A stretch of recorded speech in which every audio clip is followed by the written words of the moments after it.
பனிப்பட்டகத்தில் உருவான ஜெகநாத சுவாமிக்கு ஜெய மங்களம். கருமை நிற பனிப்பட்டகத்தின் மீது காய்களால் அலங்கரிக்கப்பட்ட அழகு மூர்த்திக்கு சுப மங்களம். பெரிய விழிகள் கொண்டு பக்தர்களை காத்தருள்வதற்கு ஜெய மங்களம். மஞ்சள் நிற மலர்களால் அலங்கரிக்கப்பட்டு திருவருள் புரிவதற்கு சுப மங்களம். காய்களால் உருவான திருமுக தரிசனம் தந்தருடும் ஜெகநாத சுவாமிக்கு ஜெய மங்களம்.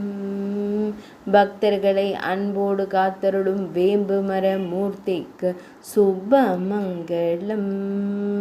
ஆனந்தமாய் புன்னகை தருடும் புரி தெய்வத்திற்கு ஜெய மங்களம். பக்தர்களை அன்போடு காத்தருள்வதற்கு சுப மங்களம்.